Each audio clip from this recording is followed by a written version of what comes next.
മഴയാണ് പുറത്ത് പോയി കളിച്ചാൽ അസുഖം വരുമെന്ന് പറഞ്ഞ് മക്കളെ പിടിച്ച് വീട്ടിലിരുത്തലാണ് സാധാരണ ഞാൻ ചെയ്യാറുള്ളത് കേട്ടോ. പക്ഷെ എന്ത് ചെയ്യാനാ, പുറത്ത് പോയിട്ടില്ലെങ്കിലും ഇവിടെ വീടിൻ്റെ വാതിൽ കയറിയിട്ടാണ് കേട്ടോ അസുഖങ്ങൾ ഓരോന്ന് വന്നുകൊണ്ടിരിക്കുന്നത്. അതുകൊണ്ട് തന്നെ മക്കളെ എടുത്ത് നേരെ ഹോസ്പിറ്റലിലേക്ക് പോയി കാണിക്കേണ്ടതായിട്ട് തന്നെ വരുന്നുണ്ട് കേട്ടോ അധികവും. അങ്ങനെ ഡോക്ടറൊക്കെ കാണിച്ചപ്പോൾ കുറച്ച് മരുന്ന് പുറത്തേക്ക് എഴുതിയിട്ടുണ്ടായിരുന്നു കേട്ടോ. അതൊക്കെ ഞങ്ങളിങ്ങനെ വാങ്ങിച്ചുകൊണ്ടിരിക്കുകയാണ് കേട്ടോ. ഇത് പിന്നെ ഇക്കൂസിൻ്റെ ഫ്രണ്ടിൻ്റെ മരുന്ന് ഷോപ്പായിരുന്നു. അതുകൊണ്ട് തന്നെ ഇക്കൂസ് കുറച്ച് നേരമൊക്കെ സംസാരിച്ചൊക്കെ ഇരുന്നുകൊണ്ടിരിക്കുക. ഞങ്ങൾ ആ സമയത്ത് കാറിൻ്റെ ഉള്ളിൽ തന്നെ ഇരുന്നു കേട്ടോ. പുറത്തിറങ്ങിയിട്ട് ഇനി വെറുതെ അതും ഇതും കണ്ടിട്ട് ഓരോന്ന് വാങ്ങിച്ച് കൂട്ടണ്ടല്ലോ എന്ന് വിചാരിച്ച് അങ്ങനെ ഞങ്ങൾ മരുന്നൊക്കെ വാങ്ങിച്ചതേ വന്നുകൊണ്ടിരിക്കുന്ന വഴി കാറിൻ്റെ ബാറ്ററിക്ക് എന്തോ ഒരു പ്രോബ്ലം ഉണ്ടെന്ന് പറഞ്ഞിട്ട് ഇക്ക അവിടെ കയറിയിട്ട് ഒന്ന് ചെക്ക് ചെയ്യാൻ വേണ്ടി പറയുന്നുണ്ടായിരുന്നേ. മൂപ്പര് വന്ന് ബാറ്ററി പരിശോധിച്ചപ്പോൾ പറയുന്നുണ്ടായിരുന്നു കേട്ടോ, ബാറ്ററി മാറ്റാറായിട്ടുണ്ട്, പുതിയതൊന്നും വെച്ചാൽ നന്നായിരിക്കും എന്നുള്ളത്. അതുകൊണ്ട് തന്നെ ഞങ്ങൾ ഇടയ്ക്കിടയ്ക്ക് പോകുമ്പോൾ ഇപ്പോൾ വണ്ടി സ്റ്റാർട്ട് ആകാറില്ലായിരുന്നു. അതുകൊണ്ട് തന്നെ ആരെങ്കിലും കൊണ്ടൊക്കെ തള്ളിച്ചിട്ടാട്ടോ ഞങ്ങൾ മിക്കപ്പോഴും പോകാറുള്ളത്. അങ്ങനെ അതൊക്കെ കഴിഞ്ഞിട്ട് ഞങ്ങൾ നേരെ പെട്രോൾ പമ്പിലെത്തി കുറച്ച് എണ്ണ അടിച്ചിട്ടുണ്ടായിരുന്നു കേട്ടോ. ഇക്കക്ക് പിന്നെ നമ്മളെ പോലെയൊന്നല്ല, ഇക്ക എവിടെ ചെന്നാലും അവിടേക്ക് ഫാൻസുകാരാണെന്ന് പറഞ്ഞ പോലെയാണ് കേട്ടോ. എവിടെ ചെന്നാലും ആരെങ്കിലുമൊക്കെ ഉണ്ടാവും സംസാരിച്ചുകൊണ്ടിരിക്കാൻ. അങ്ങനെ ദേ ഇവിടെ വന്നപ്പോഴും എണ്ണ അടിക്കുന്നതിൻ്റെ കൂട്ടത്തിൽ ഓസിക്ക് വാചകടിയും കൂടി തുടങ്ങിയിട്ടുണ്ടായിരുന്നു കേട്ടോ. ഞങ്ങളതൊക്കെ കണ്ടിട്ട് ഇതെന്നും കാണുന്നല്ലേ എന്നുള്ള രീതിയിൽ മൈൻഡ് ചെയ്യാനേ പോയിട്ടില്ല കേട്ടോ. കുറച്ച് സമയം കഴിഞ്ഞപ്പോൾ മോൾക്ക് ഇത് ഉറക്കം വരുന്നുണ്ടെന്ന് പറഞ്ഞ് എൻ്റെ മേലേക്ക് ഒറ്റ ചാച്ചിലായിരുന്നു. എന്നാൽ പിന്നെ ഉറങ്ങിക്കോന്ന് പറഞ്ഞിട്ട് ഞാൻ ചെറുതായിട്ടൊന്ന് താരാട്ട് പാടി കൊടുത്തിട്ടുണ്ടായിരുന്നു. കുറച്ച് സമയം കഴിഞ്ഞപ്പോഴേക്കും ആൾ നന്നായിട്ട് ഉറങ്ങിയിട്ടുണ്ടായിരുന്നു കേട്ടോ. ഇതുപോലെ യാത്ര പോകുമ്പോൾ അവൾക്ക് ഇടയ്ക്കെങ്കിലും ഒന്നും ഉറങ്ങിയിട്ടില്ലെങ്കിൽ ഒരു സമാധാനം ഉണ്ടാവില്ല. അതുകൊണ്ട് തന്നെ ഞങ്ങളിതേ പോയോണ്ടിരിക്കുകയാണേ. വൈകുന്നേര സമയത്ത് സാധാരണ റോട്ടിലേക്ക് ഇറങ്ങിയാൽ നല്ല തിരക്ക് അനുഭവപ്പെടാറുണ്ട് കേട്ടോ.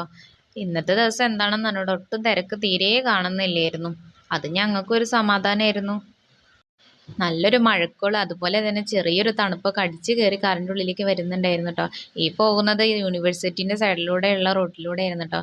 സത്യം പറഞ്ഞാൽ നല്ല ഭംഗിയുണ്ടായിരുന്നു കേട്ടോ കാണാൻ. ഒരു അടിപൊളി വ്യൂ ആയിട്ട് തന്നെ തോന്നിയിട്ടുണ്ട്. രണ്ട് സൈഡിലും മരങ്ങളൊക്കെ ഉള്ളതുകൊണ്ട് തന്നെ ഒരു ഫോറസ്റ്റിലൂടെ പോകുന്നതിൻ്റെ ഒരു ടച്ച് കിട്ടിയിട്ടുണ്ടായിരുന്നു കേട്ടോ. അതുകൊണ്ട് തന്നെ ഞാൻ മോളെ ഉണർത്തിയിട്ട് കാണിച്ചു കൊടുത്തുകൊണ്ടിരിക്കുക കേട്ടോ. ഫോറസ്റ്റിലൂടെ പോവുകയാണെന്ന് പറഞ്ഞിട്ട് ആനയൊക്കെ ഉണ്ട് പുലിയൊക്കെ ഉണ്ടെന്ന് പറഞ്ഞിട്ട് അവളെ വെറുതെ ഇങ്ങനെ കാണിച്ചു കൊടുത്തുകൊണ്ടിരിക്കുക കേട്ടോ. അവളെ എവിടെ മാനാന്നൊക്കെ ഇടയ്ക്ക് ചോദിക്കുന്നുണ്ടായിരുന്നു. അങ്ങനെ ഞങ്ങളിതേ പോയി പോയി ചാലിയം ബീച്ചിലേക്ക് പോയോണ്ടിരിക്കുകയാണേ. വൈകുന്നേരം ആയതുകൊണ്ട് ഈ ഭാഗത്തേക്കൊക്കെ നല്ല തിരക്കുണ്ടായിരുന്നു കേട്ടോ. ഈ ഒരു സമയത്ത് മഴയൊട്ടും ഞങ്ങൾ പ്രതീക്ഷിച്ചിട്ടൊന്നും ഇല്ലായിരുന്നു കേട്ടോ, പെയ്യുന്നൊക്കെ വിചാരിച്ചിട്ടുണ്ടായിരുന്നെങ്കിൽ പോലും. ഒരുപാട് വട്ടം ഈ വഴി പാസ് ചെയ്തിട്ടുണ്ടെങ്കിൽ പോലും ഇന്ന് ഇവർ ഇതിൻ്റെ ഉള്ളിൽ കയറിയിട്ടില്ല കേട്ടോ. ഞങ്ങൾ ഇതിൻ്റെ ഉള്ളിൽ എന്തൊക്കെയാണ് കാണാനുള്ളത് പോലും ശരിക്കും പറഞ്ഞാൽ അറിയില്ല കേട്ടോ. ഒരുപാട് പേര് പോയിട്ടുള്ളവരൊക്കെ പറഞ്ഞിട്ടുണ്ട് നല്ല ഭംഗിയാണ് കാണാനെന്നൊക്കെ. പക്ഷെ ഞങ്ങൾക്ക് അതിനുള്ളൊരു ഭാഗ്യം ഉണ്ടായിട്ടില്ലേ. ചാലിയം ഭാഗത്തേക്ക് ഞങ്ങൾ വരാറുള്ളത് മീൻ വാങ്ങിക്കുക എന്നുള്ള ഒറ്റ ഉദ്ദേശത്തോടു കൂടിയാണ് കേട്ടോ. ഇവിടെ വരുമ്പോൾ കുറച്ചുകൂടെ ലാഭത്തിൽ കിട്ടുമല്ലോ എന്ന് ഓർത്തിട്ട് ഞങ്ങൾ ഒന്നായിട്ട് വന്ന് വാങ്ങിച്ച് പോകാറാണ് പതിവ്. അല്ലെങ്കിൽ ഞങ്ങൾ അധികം കോഴിക്കോട് ബീച്ചിലേക്ക് അല്ലെങ്കിൽ ബേപ്പൂർ ബീച്ചിലേക്കാണ് പോകാറുള്ളത്. ഇടയ്ക്ക് വരുമ്പോൾ ചിലപ്പോൾ പണി പാളാറുമുണ്ട് കേട്ടോ. എന്താ വെച്ചാൽ ചില സമയത്ത് മീൻ കിട്ടാറുമില്ല. അതുകൊണ്ട് തന്നെ ഞങ്ങൾ കിട്ടിയാൽ കിട്ടിയില്ലെങ്കിൽ നേരെ ബീച്ചിലേക്ക് പോകാമെന്നുള്ളൊരു ഉദ്ദേശത്തിൽ പോന്നിട്ടുണ്ടായിരുന്നു. അങ്ങനെ ഇക്കൂസും മോനും മീൻ വാങ്ങിക്കാനായിട്ട് പോയിട്ട് ആ ഭാഗത്തേക്ക് പോയപ്പം ഞാനും മോളും ഇവിടെ മാറി നിന്നിട്ടുണ്ടായിരുന്നു. അങ്ങനെ ഞങ്ങളിതൊക്കെ നോക്കി കണ്ടുകൊണ്ടിരിക്കുകയാണ് കേട്ടോ. അപ്പോൾ വെത്തലിൻ്റെ ഒരു ചാകര വന്നിട്ടുണ്ടായിരുന്നു തോന്നുന്നത്. വെത്തൽ മാത്രമേ ഉണ്ടായിരുന്നുള്ളൂ എന്ന് പറഞ്ഞിട്ട് ഇക്കൂസ് വെത്തലാട്ടോ വാങ്ങിച്ചിട്ടുണ്ടായിരുന്നത്. അങ്ങനെ മീനൊക്കെ വാങ്ങിച്ച് വന്നിട്ടുണ്ടായിരുന്നു. നേരെ ഡിക്കിയിലേക്കായിട്ട് ഞങ്ങൾ വെച്ചിട്ടുണ്ടായിരുന്നു. വരുമ്പം തന്നെ ഞങ്ങളൊരു ബക്കറ്റൊക്കെ എടുത്തിട്ടുണ്ടായിരുന്നു. അതുകൊണ്ട് തന്നെ അതിലേക്ക് ഇറക്കി വെച്ചിട്ടുണ്ട്. അപ്പോൾ പിന്നെ ഞങ്ങൾ ബീച്ചിലൊക്കെ പോയി കളിച്ചിട്ടല്ലേ വരാമെന്ന് വിചാരിച്ച് കുറച്ചുകൂടെ ഐസ് എടുത്തിടാന്ന് പറഞ്ഞിട്ട് ഇക്കൂസ് ഐസ് എടുക്കാൻ പോയിട്ടോ. ആ സമയത്ത് മോനിത് മീൻകാരനാണെന്ന് പറഞ്ഞിട്ട് കളിച്ചുകൊണ്ടിരിക്കുക കേട്ടോ. കൂയി മീൻ വേണോ എന്നൊക്കെ ചോദിച്ചുകൊണ്ടിരിക്കുക കേട്ടോ. മോൾക്ക് പിന്നെ അതൊക്കെ കണ്ടിട്ട് അവൻ്റെ അടുത്തേക്ക് പോകണമെന്നുണ്ടായിരുന്നെങ്കിൽ ഞാൻ അയച്ചില്ലേ. അതിൻ്റെ ഇടയിൽ പക്ഷികൾ ചെറുതായിട്ടൊന്ന് പണി തരുകയും ചെയ്തിട്ടോ. പിന്നെ വെള്ളമൊക്കെ എടുത്ത് കഴുകിയതിൻ്റെ ശേഷമായിട്ട് ഞങ്ങളൊന്ന് മനസ്സമാധാനത്തോടെ നിന്നത്. അങ്ങനെ ഇക്കൂസ് ഐസൊക്കെ വാങ്ങിച്ച് നേരെ ബക്കറ്റിൽ ഇട്ടിട്ടുണ്ടായിരുന്നു. അങ്ങനെ ഞങ്ങൾ പോയോണ്ടിരിക്കുക കേട്ടോ ബീച്ചിൻ്റെ ഭാഗത്തേക്ക്. പോകുമ്പോൾ തന്നെ ഈ വെള്ളം കാണുമ്പോൾ നല്ല ഭംഗിയുണ്ടായിരുന്നു കേട്ടോ കടൽ കാണാനായിട്ട്. അങ്ങനെ കുറച്ച് കഴിയുമ്പോൾ ഞങ്ങളിതിങ്ങനെ നിർത്തിയിട്ടിരിക്കുക കേട്ടോ. എന്താണെന്ന് വെച്ചാൽ മഴ പെയ്തു തുടങ്ങിയിട്ടുണ്ടായിരുന്നു. അതുകൊണ്ട് പിന്നെ പുറത്തിറങ്ങാൻ ഒരു നിർവാഹവും ഇല്ല. കുടയാണ് എടുത്തിട്ടില്ലായിരുന്നു കേട്ടോ.